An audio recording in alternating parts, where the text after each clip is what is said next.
Hi, welcome back to the Long Rim. Boy, what's this lady about, Why is she so grumpy? Okay, we're going to talk about that. Here we go. Ke kawa nam la mixukarte gom.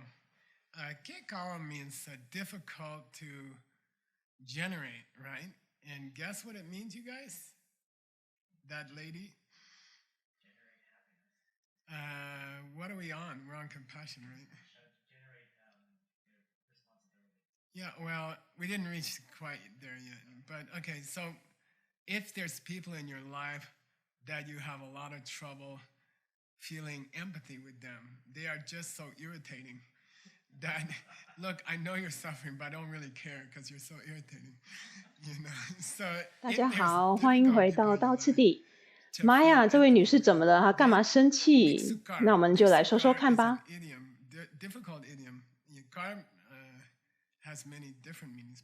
给高尔的意思就是很难产生。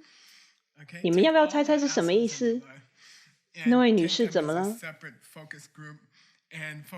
我们现在的主题是什么？我们在讲悲心。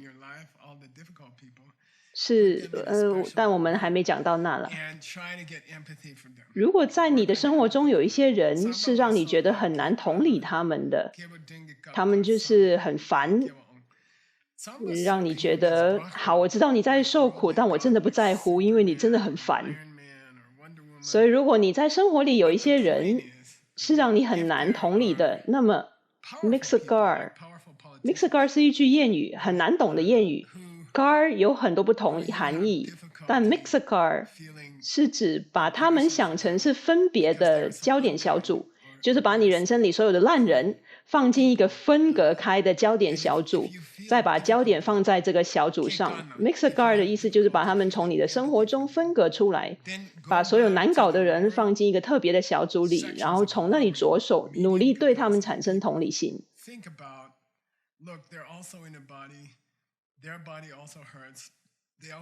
Zambasok 这里的意思是 Brahma， 就是像世俗神明或像超人、钢铁人、神力女超人。但重点是，如果有一些有力量的人，像是有力量的政治家，而你是很难对他们感觉有悲心的，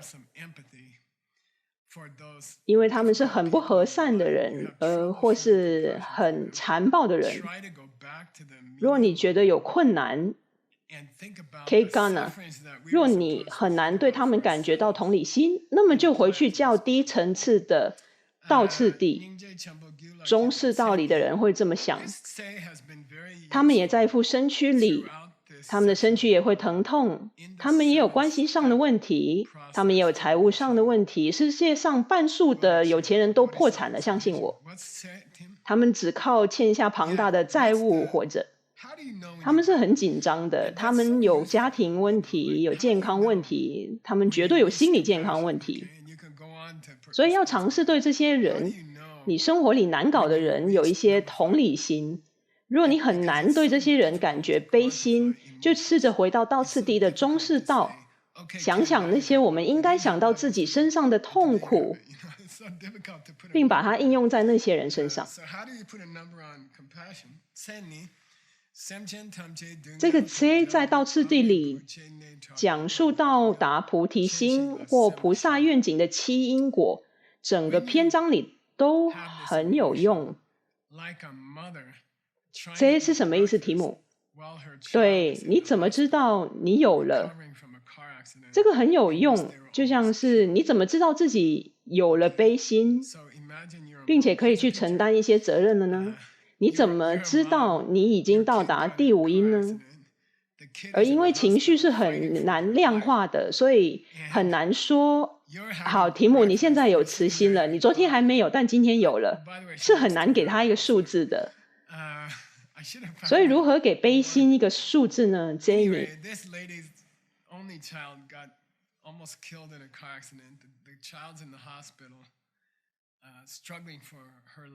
当你有一种情绪，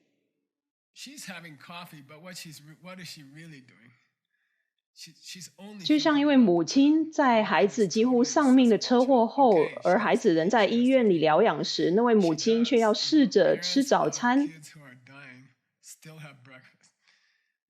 所以想象你是一位母亲，这里有一张图片，你是母亲，你的孩子出了车祸，孩子正在医院里与死亡搏斗，而你就在吃早餐，你坐在那喝着咖啡。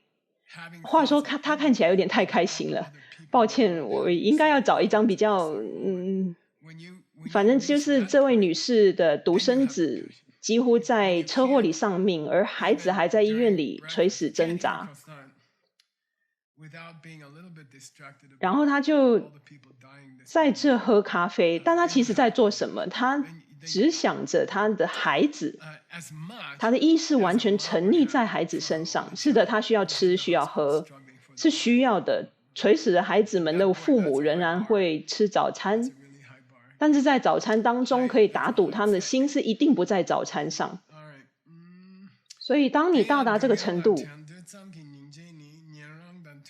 撒动就是当你在吃早餐饮食的时候，你仍然对世界上所有在同一刻拥有同样问题的人抱持着同理心。当你到达这种程度，那你就有悲心了。当你甚至连吃早餐的时候，当你连吃一个可颂都无法不稍微分心，想到今早过世的所有人，那么你就有悲心了，那你就有了。那个程度要如同那位母亲在想念那一刻在医院里与死亡搏斗的孩子，那可是很高的门槛，真是一个很高的标准，这是一个很高的界。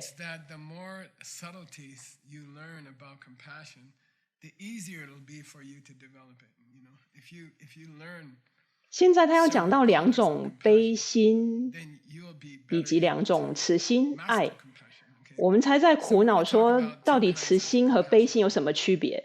基本上慈心就是想让人们得到快乐的欲望，而悲心就是想让人们不受苦的欲望。然后有一个辩论是关于应该先有哪一个，而为了帮助我们去辩论，帕崩卡仁波切就会把慈心分成两种，然后也把悲心分成两种。而这并不是格鲁派宗喀巴大师追随者的那种他们就只是喜欢分类啦，列出更多概要之类的，不太是那样。而是当你学到关于悲心更多的心为细节，你就会更容易培养出悲心。若你学到更多种颜色的悲心，那你就能够更好的掌握悲心。所以我们会在这讲到两种悲心。第一种是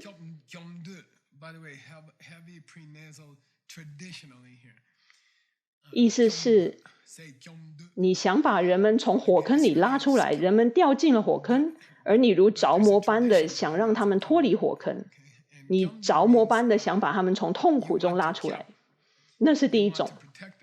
悲心的第二种口味是，顺带一提他说非菩萨也会有这一种悲心，因此那些没达到菩萨愿景的人，像下士道的人，独觉和声闻，他们仍然有这个不想看见人们受苦的动机，这是所有佛教修行的一部分。你并不一定要是菩萨才会关心其他人的痛苦。可是第二种，话说这里传统上有一个很重的前鼻音 kyumdu 念 kyumdu， 它其实是 skop 的，但传统上会念成 kyumdu。 kyumdu 是指你想要 kyap， 你想要保护那个人，所以两者在重点上有微妙的差异。第一种只是想把人们从火坑里拉出来，第二种就会跳到火坑前挡住，保护他们不被火烧，当中有个微妙的差异。第一种你不用成为菩萨也可以有，第二种则会引导至菩萨愿景菩提心 bodhicitta。 若你有很大的欲望，除了想让人们脱离火坑以外，还想把他们抱进你怀里，很想保护他们不被火烧，那你大概也甚至愿意牺牲自己，也许你会去承担部分的痛苦。那是一种更高层次的悲心，而且唯有修行菩萨道的人才有。那是大乘独有的。因此我们要努力达到第二种。他说 Chima 是指第二种，我们朝向第二种努力。我提到一张图片，我想象是一把伞。这个皈依的概念或是寻求庇护的概念，我觉得雨伞是皈依的很好比喻。当外面在下雨，你不只想自己的孩子不用淋雨，而且你已备好伞给他们，那是不一样的。你已准备好让他们保持干爽，而不只是不让他们淋湿。那就是菩萨的动机。第二种是比较难的，因为他会开始进入到为这些人去承担责任。当你有一把伞的时候，所以可以感觉得出来，他要把我们带到下一步，培养菩提心。他说你应该要准备好雨伞。那他接下来要说什么呢？然后你就应该 haksam， 然后你就应该负起责任。我都会带着一把雨伞在背包里，为何背包那么重？我以前会在里面放一把雨伞，我背着它到处走很多年，而且在亚利桑那不下雨的。后来我们去找谷歌的人开会，洽谈关于藏文翻译的时候，就下大雨了。然后我就把雨伞拿出来说，耶，史考特、奥瑞和我就一起撑伞。除了史考特以外，我和奥瑞都蛮干爽的。但就是这个概念，你是否准备好？意思是，如果你经历过某种疾病、病痛 knee trouble， 如果你曾经有过严重的疾病，像我在印度学习的时候，我得了叫什么来着？肝炎。我卧床了1个月，我1个月无法下床，然后我就康复了。话说是有一种藏药可用的，我就痊愈了。但在那之后，我的心里就有个特别的位置，给那些有肝炎的人。所以每次我听到有人得了肝炎，我就觉得，哦，我懂，我也得过。我知道卧床1个月是什么样的滋味，我懂你的感受，因此会有一种超级同理心。这里他说，若你本身经历过严重的疾病，当你看到患上同样疾病的人，以你之前的个人经历为基础，你就能够升起悲心。当你能对自己之前的经历感同身受，你就会对同样疾病的人比较有悲心。因此，如果你在前10年的道次第里有好好上课，并且在下士道和中士道次第里，你有努力去理解所有你过去生生世世的痛苦，你就会比较容易升起悲心，因为你已经在想着曾经患上各种疾病的所有经历。因此达到菩萨的人，那为何我们不在道次第一开始就讲菩萨道的次第呢？原因是你首先得自己得病，你要自己先经历过那场病，你要觉察到，要有敏感度，知道自己曾经也有所有那些问题在6道里，例如你有过的婚姻，诸如此类的。如果你已经经历过这些痛苦了，那么你就达到菩萨的道次第，你就准备好去说，哦，我也经历过，我曾经也有这种病，我跟前妻也曾经有同样的问题，所以我懂，或是前夫。从这角度而言，学习道次第就像是在砌砖，学习倒次第就很类似在砌上一排一排的砖。这里可以看到那些下层的砖，它们的水泥已经干了，那些就是下士道次第以及中士道次第。那时候我们会经常想到自身的烦恼，那就像是在以前得肝炎的时候，当你来到他正在气的那一层，你就在建立道次第里的菩萨阶段了。正因为你在中士道和下士道的次第都做得很好，因此你的菩萨房子就会更加牢固。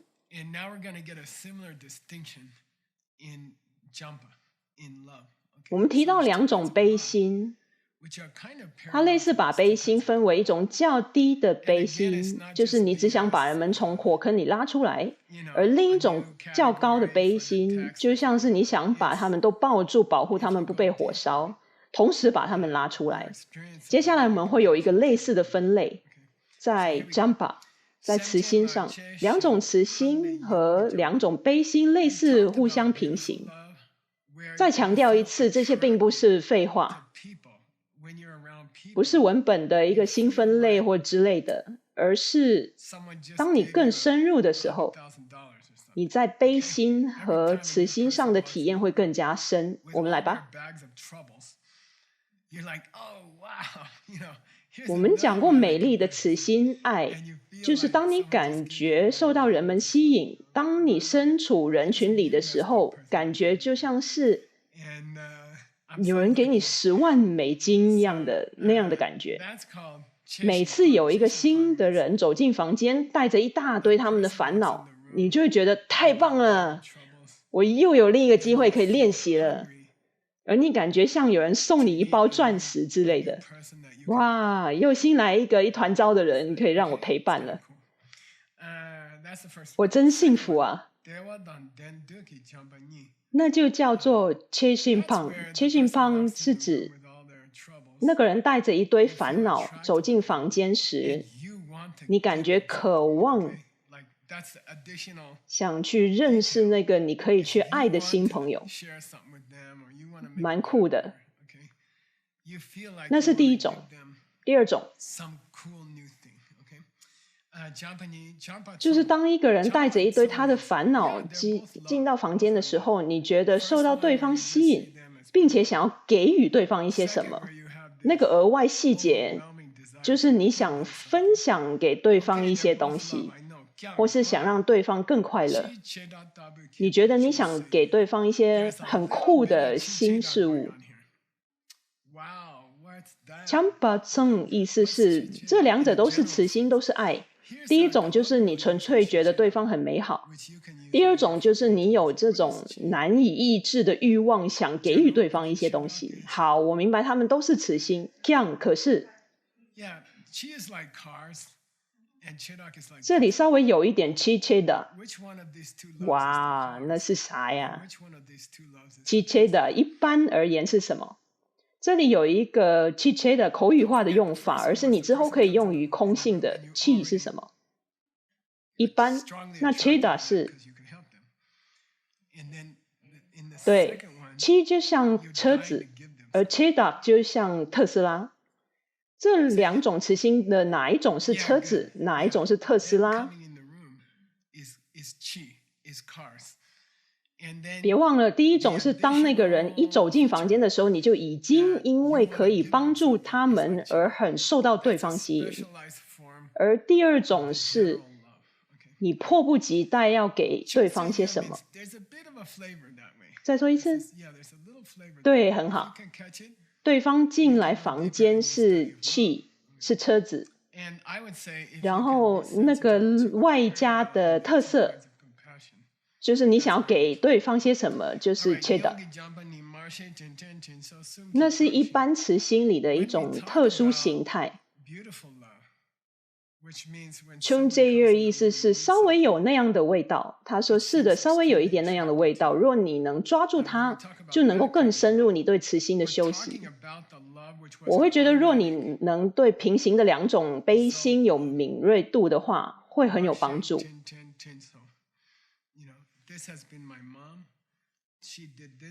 当我们讲到美丽的慈心，意思就是当一个有需求的人走进房间，你会觉得极度受到吸引。当我们讲到那种慈心，我们就是在讲来自什么的自动结果。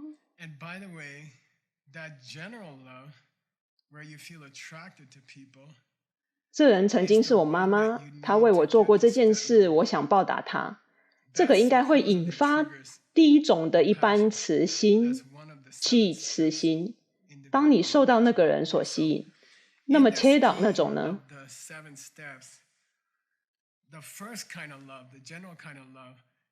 话说，那一种一般的慈心，就是当你觉得受到别人吸引，那种慈心就是你需要用来达到第五因的条件。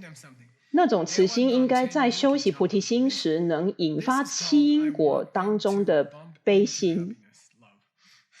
在七因果的架构里，第一种慈心，一般的慈心，是过程中一个很重要的过渡步骤。那另一种慈心又如何？另一种慈心是什么来着？你想要给予对方些什么？这叫做我想他们碰上快乐，碰上爱。切意思是碰上，是个可爱的名称，意思就是你想给对方一些什么。现在想一想，他说一般的慈心就是因为人们需要你，所以你受到他们吸引，这一定会引发悲心，就是你想把人们从火坑里拉出来。但是悲心和那种想要给予的慈心，他们之间的关系是双向的，这就是它的重点。可能是因为想要给予他们些什么而导致你想让他们脱离烦恼，或可能是因为你想让他们脱离烦恼而导致你想要给予他们些什么。所以他说这就是差别所在，是很细腻的。我必须说，这真是一种荣幸。现在世界上有多少个房间里的人会去讨论到底先有悲心还是先有慈心？那么又是先有哪一种慈心，然后又是先有哪一种悲心，才到哪一种慈心？我们真的很幸福，身处一个房间里的人都在辩论如何更好的去爱别人。我的意思是，学习道次第与经典一起生活是很美好的人生，是非凡的美丽人生。我们并不是在讨论你要投票给哪个民主党员、哪个共和党员之类的，也不是在讨论什么哪一部 Netflix 影集好看啊。我们是在讨论，我们应该先尝试达到哪一种慈心啊？格西老师，我听说这个好像比较好，但我又觉得另一个怎么样怎么样。光是有这样的讨论就是一种荣幸。在宗喀巴大师的道次第广论里，在你修习到想要向妈妈报恩之后，你就应该直接去到那种想要给予对方些什么的慈心，那就是道次第，那就是宗喀巴大师的立场。他说是的，但有些人说你可以调换顺序，你可以先修悲心。如果不把那人从麻烦中抽离，对方又如何能享受你给他的糖果呢？所以在慈心上有差别。我喜欢这张图，我总觉得这么想会比较容易。有一个佛教学派说，实际一点吧，如果一个小孩从脚踏车上摔下来，擦伤了手臂，你的第一任务就是给他的手臂敷药，然后你的第二任务才是给他糖果。不要在你处理伤口之前就给糖果，要先处理好伤口才给糖果嘛。悲心应该走在慈心之前，尤其是那种你想给糖果的慈心。意思是有一种口传的传统，而且会与道次第相抵触 Lamrim Chenmo 道次第广论。他会说有一个传统，先修习悲心，再修习那种想要给予的慈心，你可以这样修。而那会自然把你带到为了他们去承担责任。因此帕蓬卡仁波切说他的建议是让我们在这个章节里面专注在那种你想要给予别人些什么的慈心，你想要和他们分享一些东西，因为那是一个很好进入承担责任的方法。但他说若你想如道次第广论那样修习，像宗喀巴大师的道次第那样，你是可以在悲心之前修习慈心，或者 Japne 你可以像是同时把它们合并在一起，那也行。Jap 就是合并。他说你们想想吧，琢磨一下，意思是如果你自己把它想通的话，对你而言在灵性上的利润比较高。你应否先担忧人们的痛苦，然后才担忧他们的快乐？还是你应该先担忧他们的快乐，然后才去想他们的痛苦呢？又或者是有某种方式可以混合两者？大概任一种方式在灵性上都是高利润的。Haksam 我们来到第6因，达到菩萨愿景的7因果当中的第6因。第1因，看到人们曾经是你的母亲。第2因，想起所有他们曾为你做过的好事。第3因，想要报答他们。第4因，对他们有爱。第5因，对他们有悲心。现在来到 Haksam， 就是你去承担责任。曾经有一位美国总统哈利·杜鲁门，在1950年代左右，他的办公桌上放了一句标语，责无旁贷。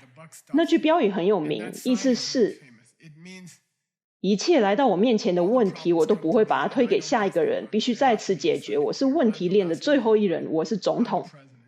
问题会透过政府机关不断上层，然后来到这边。而我明白我有责任，我是最后一个必须下决定的人。他说我接受这个责任，我愿意承担，我明白一切严重的问题都会来到这间办公室，而他们不能离开这间办公室去到别人身上。我必须做选择，我必须下决定，很艰难的决定。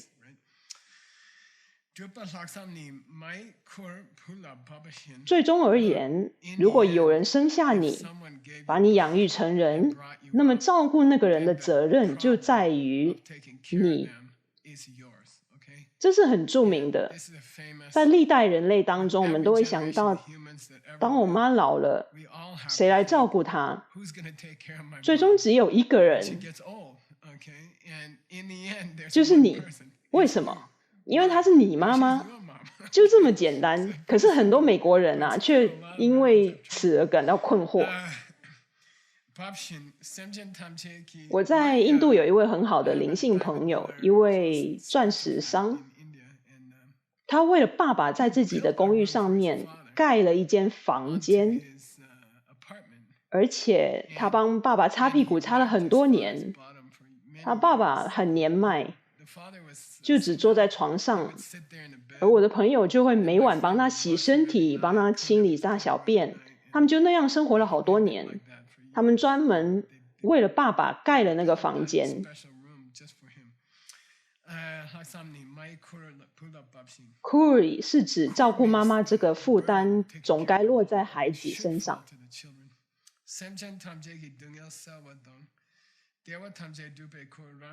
所以帮助每个人得到快乐以及停止每个人的痛苦，这个责任就来到我们的身上了。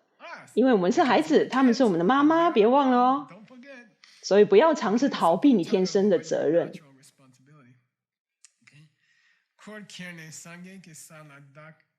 因此，我要拉拔自己达到正悟。在你的公寓上面加盖房间，意思就是怎么照顾妈妈，我必须先自己证悟，然后我就有能力照顾好妈妈。这就是你照顾妈妈的方式。别专注在喂食和清洁你妈妈，要专注在达到证悟上，然后你才能真正的照顾好妈妈。这不代表你就不用给妈妈清洁，只是说最终你的动机应该是我想要成佛，好让我能真正帮助妈妈，因为那是我的义务，我天生的义务。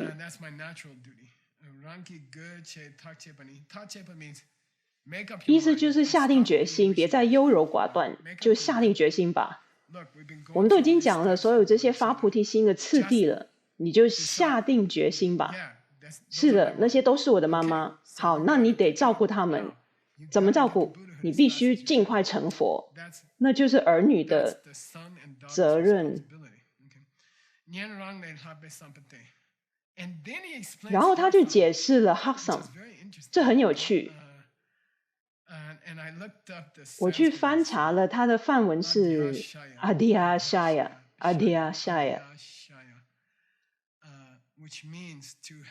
意思是拥有优越的思维。Hakpa 这里就像 Hakton Vipassana， 意思就是更高层次的思维。然后帕崩卡仁波切就开玩笑说，比谁哈，比谁阿弟，这应该是一种更高层次的思维过程，是比谁更高层次？可以猜猜看吗？50美元的题目，比另外世道更高层次。题目50美元，姐妹尊者，请记得给题目50美元。哦不，那是你的工作，他们会骗我们的，他们事后会说自己没答对。他有25美元是给读觉，25美元给声闻的。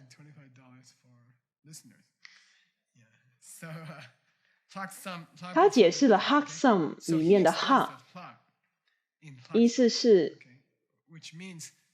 特别的责任，而它的含义是比非菩萨道的修行者更特别。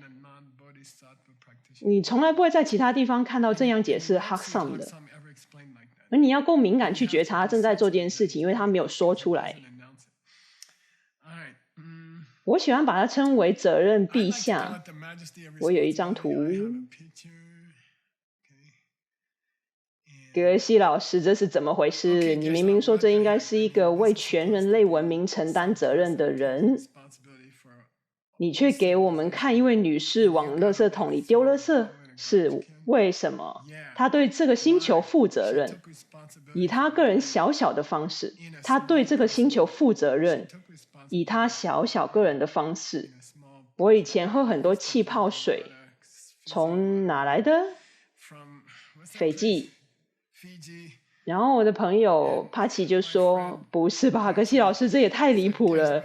你在偷取这小小岛屿的水，还让他搭长途飞机，全程一直燃烧石油，就为了送到圣多纳给你喝，太离谱了。”而这个女士她负起责任，也没有请别人做，也没有告诉任何人。她纯粹是我想要想象，她就是在路上捡起一个保特瓶，然后就放进垃圾桶，而这就叫做光荣的责任陛下。在那一刻，她是一位女王陛下，她比在伦敦走来走去那些人更像女王陛下，可以吗？她更像女王。她在丢保特瓶，她弯腰下去捡起保特瓶，再放进垃圾桶。是因为他默默的、匿名的在负起责任。意思是，当你看到有人从船上掉进太平洋里的时候，而你站在栏杆旁，就像铁达尼号那样，然后你就想说：“哦，希望有人拉住他，我希望有人及时救起他。”就像是：“哦，我非常希望有人救他。”或者接下来会怎么样？你跳下去。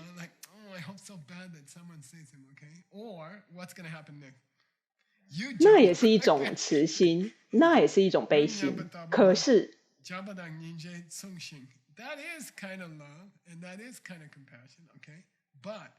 Lo Tak Che 的意思就是，就他妈的下定决心吧，总要有人从铁达尼号跳下去抓住那个人，那个就是我。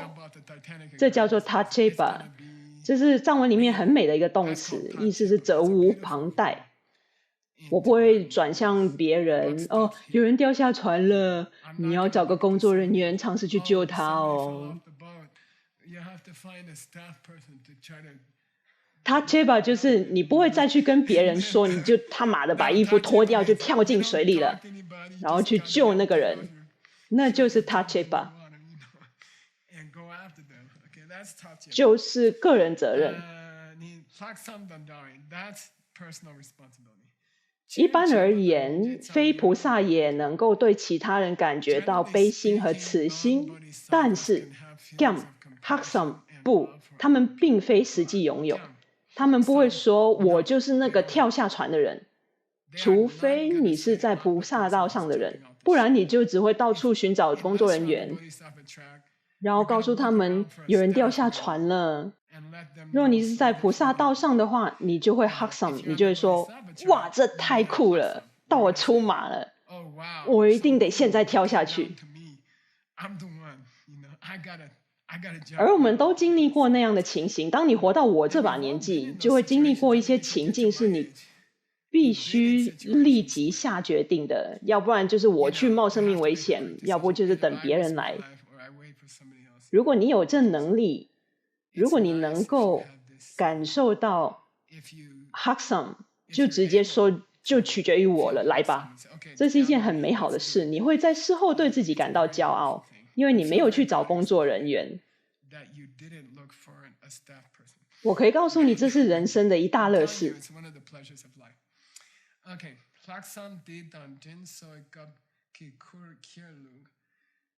有人问帕崩卡仁波切一个问题，你在说要负起责任，对吗？对。那跟第三因有什么差别呢？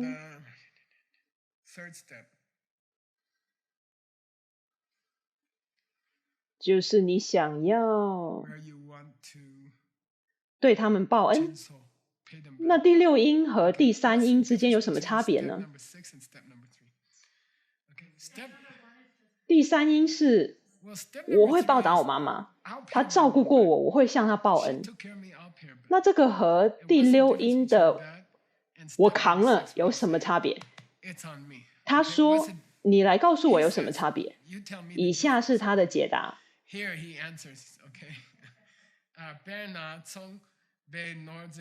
你在百货公司里看到一条漂亮的裙子，然后你觉得哎呦，我记得我在台湾的时候，我去了 Dior， 他们有一条很美的裙子，然后我就想我要买给维洛妮卡。我在那站了大概20分钟，我说天哪，这是我看过其中一条最漂亮的裙子。然后我就问店里的女士那条裙子多少钱，她说3000还是5000美元。那我就然后就出现了这一刻，你到底要不要跳下去？话说结果我没有，但也许我应该买的，可是我觉得太贵了。在那一刻你要下一个决定，你到底要不要跳下去。所以一般的悲心，一般的慈心，就像是欣赏着那条裙子，然后这与 Haksam 之间的差别，这个与负起责任之间的差别是，对，给你信用卡码的，他妈的给你信用卡刷吧。顺带一提，我并没有这么做了，我在别的地方有做过了。但结果他把裙子送给彼得和玛利亚，用在他们的婚礼上，因为那条裙子实在太漂亮了。他说这根本就是婚礼洋装啊，格奇老师。这在于帕bon卡仁波切而言是很有趣的分辨，因为他不应该参与商业行为的。我们在上一期综合坚果读到比丘戒里有提过，他的意思就像当你拿出你他玛的信用卡放在柜台上，然后说我来交给我，信用卡拿去刷吧。所以想一想，这是以一位出家人而言很有趣的比喻方式。意思是你决定，意思是你做那个决定，你跳下去就跳下去。如果你还没有要跳下去，那就是第三因。我想要报答他。那如果你跳下去，那就是第六因。我一定要报答他，懂了吗？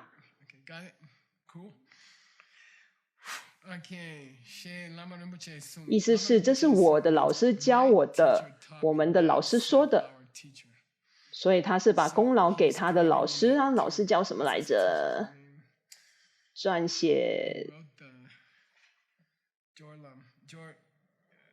什么？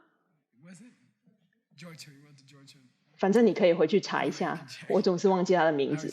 帕bon卡仁波切的老师，他说那是我老师说的，可能是他老师在买马之类的吧，我也不知道。